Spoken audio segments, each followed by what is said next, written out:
Servus, Glück auf und herzlich willkommen zu einer weiteren Ausgabe des FC Bayern Taktik Fox. Leute, vorletzter Spieltag, zu Hause gegen Gladbach. Ja, wir schauen uns meine Einschätzung zum Spiel an. Ich sage euch, wie ich aufstellen würde. Und bevor wir da reingehen, wie immer der Hinweis, wenn euch gefällt, was ihr seht, lasst gerne ein Abo da, ist für euch völlig kostenlos auf YouTube. Und ihr unterstützt damit einfach, was ich so tue. Ja, meine Einschätzung zum Spiel. Ich hau den Tipp direkt raus, 5-1. Tipp ist 5-1. Gladbach kassiert gerade Gegentore wie Sand am Meer. Weiß nicht, ob Manuel Neuer wieder in der Startelf stehen wird. Ich bin gespannt, aber ich tippe 5-1. Ich denke, die Mannschaft hat Bock, nochmal sich ordentlich zu verabschieden. Müller sein letztes Heimspiel, auch da sollte die Mannschaft Bock haben, ihm einen schönen Abschied zu bereiten. Ich denke, Müller wird heiß sein. Ich denke, Harry Kane, ich möchte sich auch mit dem Tor bei den Fans bedanken. Ja. Sein erster Titel. Eric Dyer, sein letztes Heimspiel für unseren Verein. Wird auch Bock haben. Ja, ich glaube einfach oder ich hoffe einfach, dass es eine große Fußballparty wird. Und ich denke, da wird so ein klares Ergebnis auch gut tun. Und dann hätte man sogar noch mal alle Chancen irgendwie in Richtung Torrekord zu denken. Man weiß es natürlich nicht, ja. Ist am Ende jetzt auch wurscht, aber ich würde mir einen schönen Abschluss wünschen. Und ja, wie gesagt, Gladbach, ja, die sind vorne, schießen viele Tore, kriegen aber auch viele Tore. Wir werden sehen. Mein Tipp 5-1. Und damit gehen wir mal rein, wie ich aufstellen würde. Ja, Manuel Neuer, sehr wahrscheinlich fit. Bei mir wird trotzdem Obi spielen. Ja, Manuel Neuer kann gerne nach dem Spiel, wenn die Schale überreicht wird, kann er da sein, kann er die als Kapitän entgegennehmen. Ansonsten, ja, bleibe ich dabei. Die Zeit des Manuel Neuer ist bei uns vorbei. Ja. Nächste Saison, meine Handhabe, wer gibt dem Manu die Champions League-Spiele und Pokalspiele und dem Ulreich die Bundesligaspiele. Wird natürlich so nicht passieren in dem Umfang, aber ich würde es mir wünschen.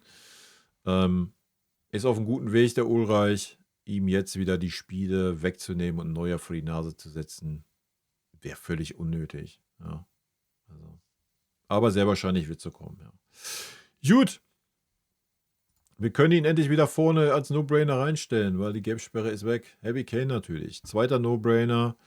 Brauchen wir auch nicht drüber reden. Michael Olise. Ja. Ganz klare Kiste. Linke Seite. Ja, haben wir wie immer die Qual der Wahl. Machen wir vielleicht den nächsten No-Brainer. Thomas Müller Abschiedsspiel. Thomas Müller wird auf der 10 spielen. Ja. Ja. Die einzig verkannte Position ist die im linken Mittelfeld. Da haben wir die Auswahl zwischen Coman, Gnabry und Sané. Ich würde einen King aufstellen, weil es eventuell auch sein letztes Heimspiel sein könnte. Würde ich ihm auch da das Ding gönnen. Ja, ansonsten würde ich einen Serge hinstellen. Können wir hier auch mal eintragen als Alternative. Leroy Sané, ja. Fühle ich nicht. Wisst ihr ja schon. Brauche ich nicht erwähnen. Wir tragen ihn natürlich als Alternative ein. Ja, Jugendspieler haben wir nicht zu erwarten. Die haben selber wichtige Meisterschaftsspiele. Da geht es um die Titel gerade. Ich denke mal, was man auf der PK gehört hat, werden wir nicht irgendwie einen Jugendspieler erwarten können. Was auch völlig fein ist. Man sollte die Titel natürlich mitnehmen. Gut, zentrales Mittelfeld. Natürlich Pavlovic, unser Spielgestalter. Kommen wir gar nicht drum herum. Ja, ansonsten würde ich einen Leo neben ihm stellen. Oder leicht hinter ihm. Ja. Ich hätte jetzt voller Hoffnung gesagt, ist vielleicht auch für Leon das letzte Heimspiel. Aber der wird seinen Vertrag auf jeden Fall aussitzen. Da brauchen wir uns nichts vormachen. Warum die beiden? Ja, weil unsere anderen Spieler einfach hinten gebraucht werden. Kimmich, Rechtsverteidiger. Brauchen wir gar nicht drüber diskutieren. Dann haben wir natürlich Eric Dyer. Ja, komm, ich lasse Kimmich mal hier stehen, damit ihr ihn seht. Schieben wir das mal ein bisschen höher hier.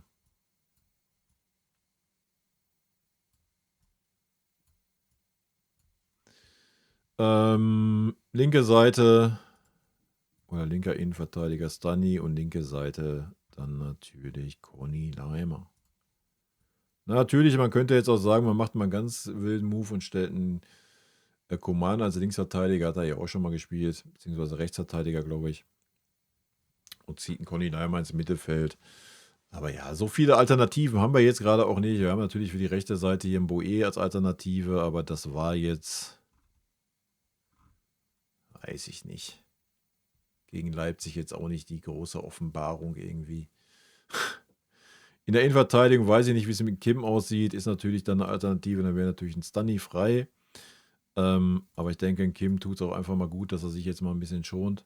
Aber da habe ich keinerlei Einblick, wie es da aussieht. Ansonsten hast du natürlich Kim und dann kannst du einen Stunny als Linksverteidiger stellen oder als Rechtsverteidiger. Und dann hast du natürlich einen Conny Leimer oder einen Kimmich frei fürs Mittelfeld, wobei ich einen Kimmich eher als Rechtsverteidiger bei uns in Zukunft sehen würde. Aber der Zug ist abgefahren. Im zentralen Mittelfeld haben wir natürlich noch Palinja als Wahl. Ja, weiß ich nicht. Wenn man noch ansatzweise darüber nachdenkt, Palinja behalten zu wollen, dann stelle ich ihn natürlich auf. Ja. Aber das scheint nicht der Fall zu sein und deswegen habe ich ihn auch gar nicht hier berücksichtigt. Das macht halt einfach gerade keinen Sinn.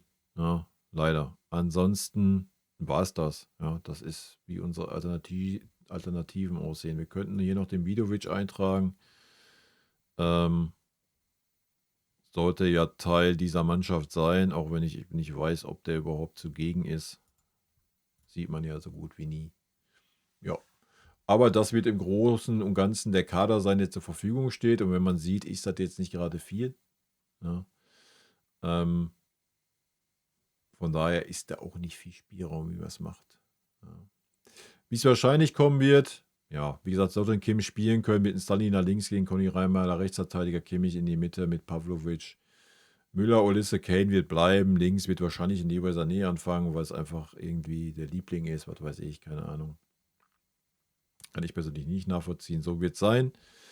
Ich würde den Bums so anfangen. Man könnte natürlich auch über eine Dreierkette nachdenken. Ja, wäre mit Sicherheit auch eine sehr, sehr gute Geschichte. Dann